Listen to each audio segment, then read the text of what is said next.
Welcome to Boxing and Celebrity Gossip. I'm here with my buddy Kareem Wilson. Good morning, everyone. Welcome to Remo Sports Extra and also Boxing Celebrity Gossip. This morning, coming your way is two experts, Rodriguez and Kareem. That fight last night was a great fight. But before we go any further, I want to point out this about Earl Spitz. Protect yourself at all times. Also, Earl Spitz, you're a great fighter, but you're getting touched too much. You was letting you guys build a lot of confidence. If it wasn't for the stoppage, due to the swelling of you guys' eye, I don't know. This fight went the distance. I don't know how everybody would have played out because it was like Earl Spitz was letting him stick around too long. But nevertheless, Earl Spitz got the victory. Moving on, I want to see Spitz versus Crawford. Well, after seeing basically after I saw the first round, where I can clearly see that you guys couldn't take his power, and his punches were like mosquito bites to Earl Spitz. I said that Earl Spitz would stop him at 8. He ended up stopping him in the 10th round, but it is what it is. Earl Spitz went to the body, hurt him all day. It was just like hitting a heavy bag because he was just there. He was just there to be hit, and he had him looking like an alien at the end. I'd like to see the Earl Spitz Terrence Crawford fight, and I think that'd be the next fight made. Terrence Crawford is supposed to sign with PVC. He was supposed to do that right after Earl won the belt, so we'll see what happens in the next week or two. So what did you think about that the Cruz fight? Cruz and Gamboa. Man, Cruz, like, he just getting better and better each fight, man. Cruz is a threat. I'm telling you, man. Cruz has the skills, has the will and the heart and the determination to beat any top 10 fight out there. I'm telling you, man. Cruz, I'm telling you, he beat Javante. Well, I don't call him Javante. I call him Geneva because he beat women. So he beat Geneva. Geneva don't want to fight him no more. So they put Gamboa in there with him. Gamboa got whitewashed. They wanted to see Cruz and Garcia. Garcia's team said, I'm assuming they said no. I'm telling you, in a little while, the boxing world is going to be ducking Cruz. This young man fight like an animal. He don't got a regular. He don't got your normal boxing stance. He got that come forward, bombs away, sort of that Mike Tyson. He got a little bit of that street fight in him, and he just a dangerous fight for anybody, and for him to be a short man, probably no more than about 5'1" or probably 4'3" or 4'7", whatever. Man, I mean, he's short, man. I mean, he throw haymakers to the body. He throw haymakers to the head. He come forward like this. I mean, he's not jab oriented and right hand and hook oriented. He throw lead hooks, lead right hands, overhand rights, uppercuts. I mean, he just do so much different stuff in the ring. He possessed a serious threat for any top 10 fight out there. And I just want to say congratulations to Cruz on his win and for him winning the WBO Intercontinental title at what was that, lightweight? Yeah. And lightweight, yeah, 135. Congratulations, Cruz and Team Cruz. Well, the Gamboa, his career been over with. He's just a punching bag. Yeah. But Cruz got him out of there quicker than a lot of the top 10 guys. They got him out late, Yeah. And Devin wasn't able to get him out. Didn't go to the decision. Devin fight him. Yeah. Devin for him. I think it went the whole 12. Whole 12. It went the whole 12 rounds. I think Javante got him out like the 9th. 10th. No, it was the 12th. 12th? Okay, It, yeah, it, 12th. it was the 12th when he got knocked down and the referee just stopped it. Yeah, 12th round. Yeah, he hadn't, yeah. Cruz knocked him down damn near every round. Yeah. What was it? At least from the second on down. You know, I was, stopped him in like, what, a 7th or 8th, right? yeah. You know, we was eating and stuff like that. I might reach down to get a bite of my food. Next thing you know, he's down on the ground. So I might have missed what round he's got knocked down in. Yeah. But in fact, I went to go wash my hands, and then when I came back, that's when I saw on the screen that he had been knocked out. Yeah, he was taking a beating. Just a Yeah. punching bag now. You know, the best I can say for him is get one more payday, go in there and let Gary Russell beat him like a pinata. And But what if he beat Gary Russell? Because both of them right now are in a crossroads. Gary Russell lost to Lomo, and then he just lost to his upcoming guy. So it's a crossroads if both of them fight each other. It's a crossroads. Well, Gary ain't got but 2 losses. Still top guy. This Gamboa's was it 5th loss, I think. Mm-hmm. 5 losses. You know, not tight no more. He did a lot of holding through the fight. I thought he was gonna really come to fight, but after feeling that power from Cruz, he didn't want to fight no more. Mm.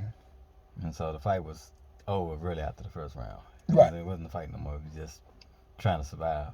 Right. Getting beat like a pinata. Mm-hmm. So he better make some good investments, and like I say, throw him in there against Gary, and let him get another decent payday so he can make some kind of investments. Other than that, he gonna end up like a chop. Mm-hmm. Going backwards, fighting until he got as many losses as wins. Uh-huh. Or you know what? Better yet, Gamboa just need to go retire. He don't have it no more, and he gonna mess around and get hurt if he not already hurt. Yeah, I think he just need to go and retire. And also for Jose Cito Lopez, he need to go and retire too. They using him and Gamboa as a stepping stone for upcoming fighters. They using them as a win. Vargas too, you know. Them 3 just need to go and walk away on their own, because as you may see, ladies and gentlemen, boxing cares nothing about you. They don't care nothing about your health or you losing your life. When you sign up for that pro license, for a lot of people who watch boxing and casual boxing fans, and for the fans who just watch it when it's a big fight, when you sign up for a boxing license, it says on there, it's called the Muhammad Ali Reform Act. It says on there that your health and risk is at danger when you walk into the ring and fight. So once you sign up for that license, it's like you basically have signed your life away. It's at your own risk if you lose your life in there or if you get hurt. Boxing cares nothing about you. It's a very risky business. It's a dirty sport. And if you got a chance to walk away from it on your own, at your own free will, I would say do so, because if you stick around, there's a chance that you become injured in there, and they just throw you around like you're a piece of beef for people to beat on.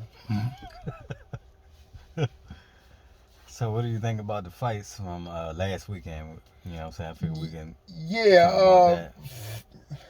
from you want to talk about the from the get-go, I told people that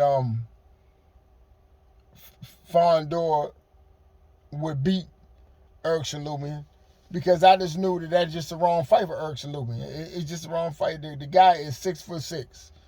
Erkson Lubin is probably no more than probably about 5'10", 5'11", or maybe 6 foot himself. I mean, the guy just too tall. I mean, shit, he ain't be that tall. He might have been like 5'9", maybe 5'10" max. Yeah. The guy was just too tall.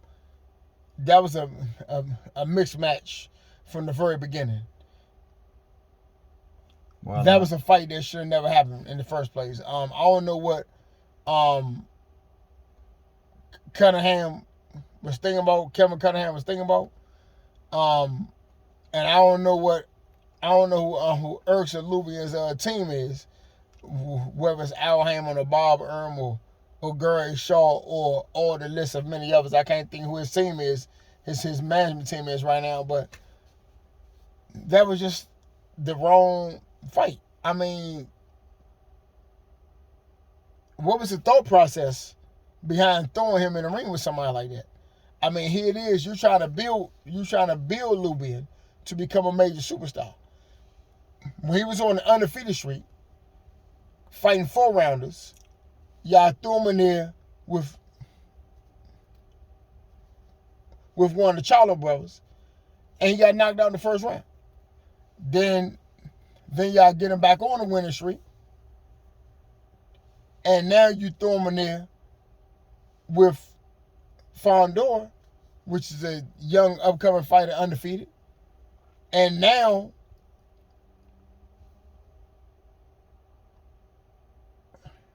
Lubian is now in a crossroads right now. In the 154 weight division, which is one of the glamour divisions in boxing. 154 and 47 and heavyweight and also 130 and 35 right now. Those 4 divisions are those 5 divisions right now are the glamour divisions. It's room for you want to step up, you want to step down, or if you want to go over the heavyweight, if you want to go all the way over the heavyweight and take that type of risk, the door is wide open to be the king of boxing right now. But again, yeah, the towering tornado, Fondor, is just too tall for anybody to get in the ring with right now. He's another Paul Williams. But what about the game plan? Lubin, he did what he wanted to do. I can clearly hear Cunningham say, box, side to side, in and out. He was boxing beautifully. No, he was going straight forward, trying to bang. The whole fight. But the first couple of rounds, he was boxing beautifully. He was doing good. But when he stopped boxing, what made him stop boxing was when he got hit. When he got hit on the chin and he went down, that's what made him stop fighting. That was later on. That was, what, 5th round, 6th round, whatever. But he was never listening to his trainer. He was doing what he wanted to do. He didn't start listening to the trainer until about the 7th round, 8th round, because he was already doing what he wanted to do, fighting on the inside. Cunningham told him to box, side to side, use his jab. He did what he wanted to do. Mm-hmm. Go in, bang, bang, bang, bang, bang. Of course, he got lucky and knocked the guy down one time, but, he wasn't going to win, no slugfest with the guy. So, I'm not saying that he would have won, but could have put up a better fight if he would have listened to the game plan. I understand that sometimes coach may tell you what to do and it may not be working, but he didn't even try it. Mm-hmm. He did what he wanted to do from the beginning. Yeah. Well, it's a learning curve. I just feel like, if you want to be a fighter's trainer, then you also need to care about the fighter's well-being, and you need to be that voice that your fighter need to hear when he decides to make decisions and say, oh, I want to fight the best. I want to step it up a notch. I fought all the advertisers, and now I'm ready for the main course. Well, apparently, Erks Lubian has a lot of learning to do.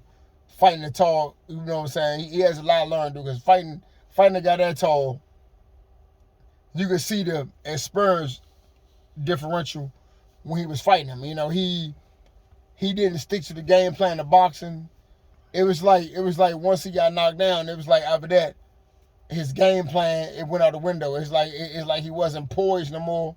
he wasn't comfortable no more. It's like he just started trying to react and trying to brawl. And although he had some good moments and he knocked Fondor down, it was just that I just feel like in the very beginning, where was the thought process?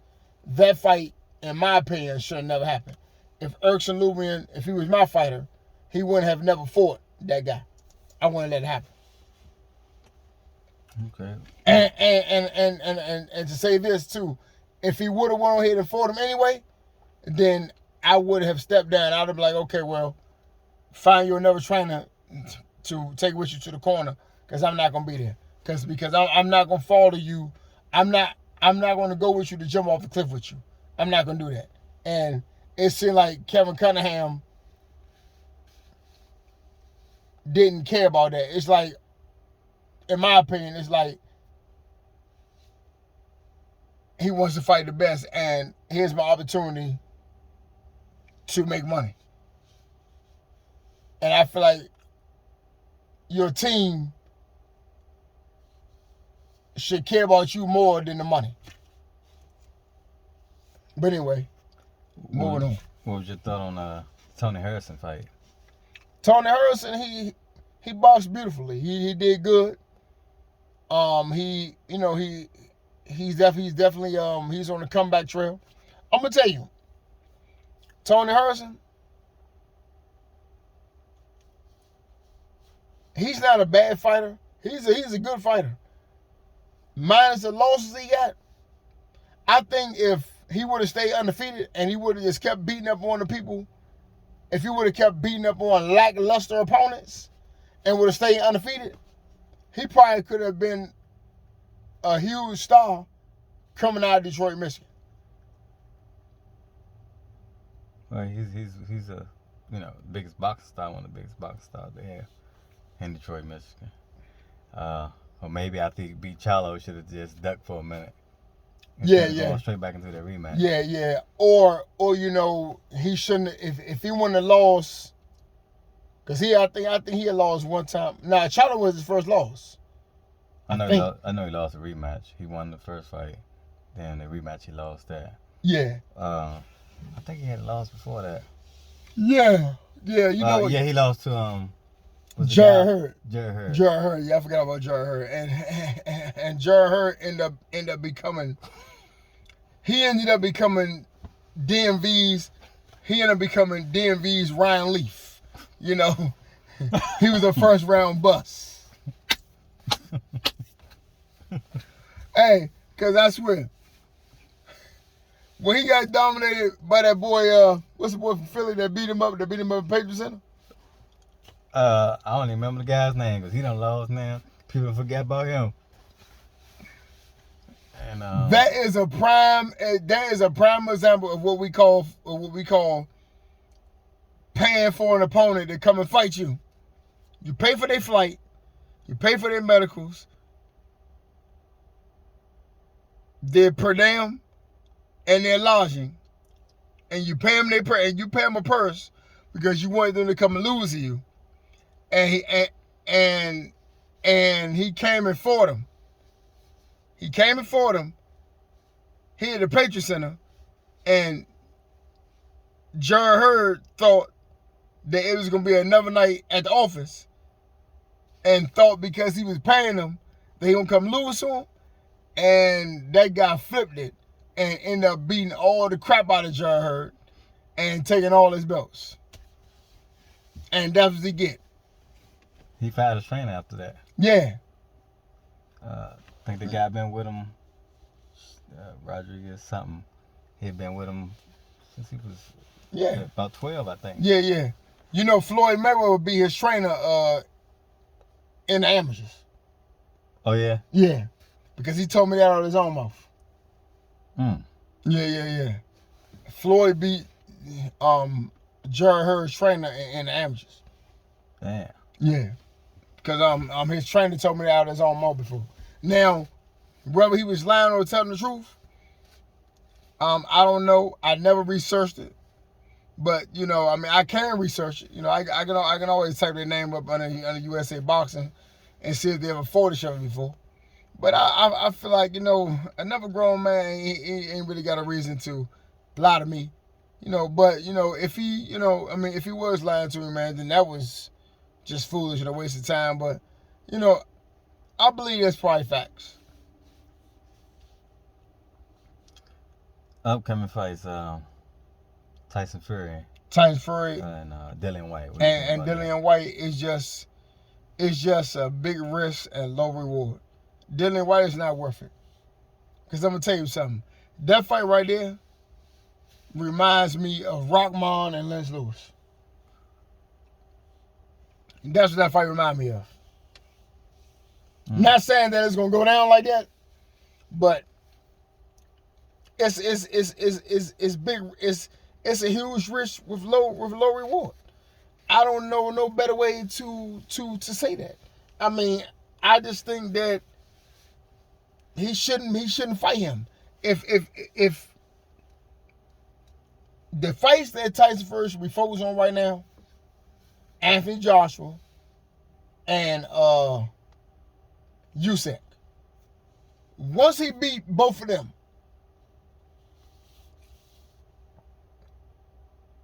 it's nothing else for him to fight for no more. That means he has beaten everything that was important in that division. And he can run off in the sunset. I wouldn't even entertain Anthony Joshua. Because, I mean, not Anthony Joshua, but Dillian White. Again, you're paying him a purse to come lose to you. You paying for his medicals, his per diem, and his lodging. Ain't nobody spend no money to see Dillian White. He don't generate no money. This man done been found guilty for what? Performance enhancers. Mm-hmm. He several times. I mean, he just got knocked out probably about a year ago by my boy Povetkin. Did he come back and beat him? He came back and beat him, but I mean, Dillian White is in a crossroads stage right now. And if he well up and knock Tyson Fury out, the gain is unimaginable. Like, but for Tyson Fury, his career would crash. Like, oh man, that just wouldn't be good. Well, me personally, I think Tyson Fury, he gonna box the shit out of him. Yeah, of course he is. And I think that I know he could beat him. I just wouldn't have fought him. And I think that he'll probably stop Dillian White. For one, he gonna box the shit out of him, but I think he'll probably stop him. Yeah, might even be early stoppage. Yeah, it just big risk for low reward, man. I just don't even understand the logic. But it's fine though, because I understand he can't get Usyk right now, and he also can't get Anthony Joshua right now, and I don't want to see a Tyson, a Wilder Fury 4. I don't want to see that. I only think the world will pay for that no more. I personally don't even see. I don't see that ever being an option again. However, although I'm saying this, I do believe that eventually it's probably gonna be another Wilder and Fury 4. Because I believe that they are trying to line Wilder up with Anthony Joshua right now, or he might end up fighting like a Usyk or somebody like that. So somehow, somewhere, I believe that we will end up seeing the Wilder 4 again. But however, they're going to give Wilder some quality fights with some crucial wins to sort of vote for that, for a fight between them. So, I mean, I wouldn't count it out, but I believe that that's what the future is going to be. Shakur Stevenson versus I'm going Valdez. with Valdez. I'm going with Valdez all day. Shakur Stevenson ain't got no respect for women. He don't got no respect for people. After how him and what's that guy from DC who caught that case with him when they beat up that woman and that man for nothing? What you talking about? Day. Drayton. What's his first name? David. David Grayton or Drayton? Grayton. David Grayton. Him and David Grayton. It's on YouTube, you know, to all the followers and all the people who are going to view this video. The video I'm talking about is when Shakur Stevenson and David Grayton had beat up this woman and this man for no reason. Just beat him up for nothing. Over there in Florida. And yeah. I truly hope that Valdez beats the crap out of Shakur. I hope he ends Shakur's career. I don't like Shakur. I don't like him. I believe that the way I can't stand Javon. I can't believe the way I can't stand Geneva is where is the same way that I can't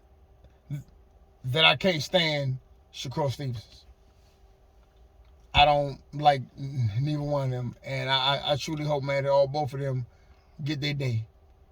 I hope somebody come along and beat both of their butts. I believe that Valdez has the skill. I believe Valdez has the IQ. I believe that he has the conditioning, and I believe that he has everything to beat Shakur. Shakur is not impressive to me. Me personally, I think Shakur is a pure boxer. I think that it's probably gonna be a good fight, but I think that Shakur Stevenson will outbox him, probably beat him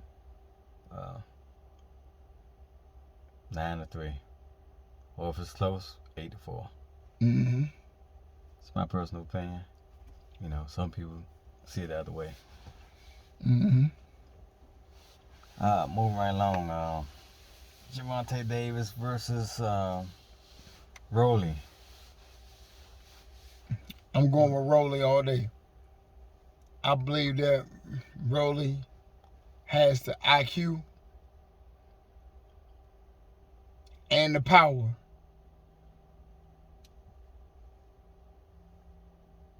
to upend Geneva for good.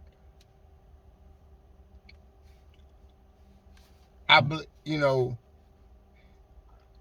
he's going to definitely humble Geneva.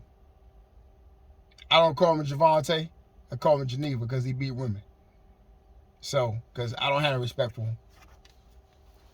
And if I ever meet Gervonta again, I'm gonna say, "Hello, how you doing, Geneva?" You know, I don't have no respect for no man who put their hand on women. You know, he has no respect for people's businesses. He makes an absolute fool of himself at the Fight Press tour. You know, he said stuff out of his mouth like, "Yeah, you know, I send them dudes at you and I had this, that, and that." I mean, none of that stuff ain't got nothing to do with boxing. I don't like his character. He's very unprofessional. He acts like a child. Instead of him being instead of him practicing and being a better professional, he acts like he's in the streets. I pay to see professional entertainment. I don't pay to see street ratchet TV. Alright, well, me personally, I think that Gervonta Tank Davis will probably knock Rolly out within 4 rounds. I think that Rolly is a good power puncher, but doesn't have much skills. Very, very sloppy in the ring. To me, it's almost like watching a street fighter fight a boxer. but he can punch, and he has heart. So I think that, they're going with that. Like I say, once again, it's my personal opinion. I just think that Gervonta has more skill, and I think that he will stop Rolling within 4 rounds.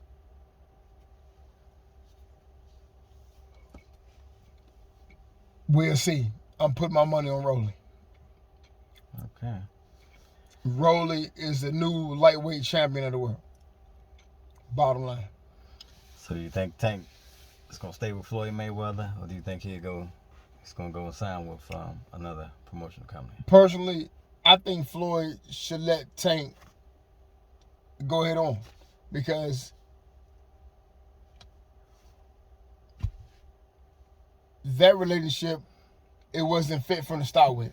He didn't want to listen to Floyd in the very beginning. Floyd made him a superstar. Yeah. And he still, and even with that, he still kept doubting and questioning Floyd's work and Floyd's process. So I think Floyd should be happy that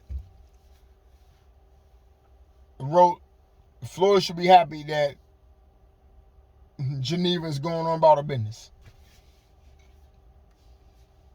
Okay. What do you think will happen if he fought Gary Russell? Tank Davis versus Gary Russell. I believe that Gary will win the fight. Knockout or decision? Decision. The speed differential and boxing and footwork, I believe that he'll beat him easy. Well, on that one, I feel the same way. I just think that Gary has a high ring IQ. He'll take him to school. But that'd be a good fight. The whole DMV will come up and see it. Mm-hmm. Whole DMV. I'd love to see that one day, but if you leave Floyd, it will happen. Oh, it's no if you leave. He's already gone. He already left. Okay, because Floyd wasn't going to let it happen. Yeah. Floyd knows boxing. He knows that, he feels he won't be able to beat a guy like that. Yeah. But now he's going to make a lot of his own decisions. So I believe the fight will happen. Gary's getting older. Had the shoulder injury. After seeing, the upset, I think they feel like they can take him. I think the fight will happen next year. Mm-hmm. I know one thing, but I'm getting sleepy as I don't know why. All right, y'all. Until next time, just want to say thanks for tuning in. I apologize to my viewers for getting a little fatigued, but while I was in there enjoying a good fight, I had one of those burgers and fries over here at the Dave & Buster's tonight, and I believe now it's how to catch between me. I got itis, so actually I'm past my bedtime anyway. I'll probably be in the bed sleeping around by this time. Because understand, I do work 2 full-time jobs. I was working 3, but I had to let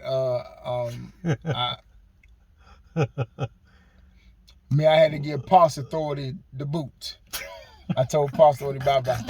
I had to give him the beat. I had to give him the boot. Yeah. I told Pasta Authority goodbye. Yeah. So now it's all security. Okay. Yeah. Still 2 full-time jobs, but yeah. All right, well, in closing, I just want to get your thoughts on Terrence Crawford versus Earl Spitz. When the fight happens, who do you think will win that fight? Like I told you earlier tonight, I said because I like both of them, I'm going to be neutral and just sit back and enjoy a good fight. But I'm going to tell you something. Me following Earl Spitz, I've watched more Earl Spitz fights than Terrence Crawford. I probably watched about a good 4 or 5 Terrence Crawford fights. But I've watched Earl Spitz. I may have watched more of his fights than Terrence Crawford. And I'm going to tell you, although I like both of them, I believe that Earl Spitz has that something. He has that little something extra to beat Terrence Crawford? Well, me myself, I think that Terrence will beat him 7-5. Still a close fight. Or maybe by split decision. But I got him beating him maybe 7-5. That fight go the distance. I don't know how the judges would lean on this fight. I don't know who I don't know. That's the kind of fight right there that I don't even know what the judge be looking at. I don't know if the judge be looking at aggressiveness, clean punching, most punches landing, or an entertaining fight that they maybe can call it a draw. They probably could rob both of them and make a big draw so they can fight again. I don't know how that fight will play out. But I will say that if they do fight each other, their ultimate goal should be to either knock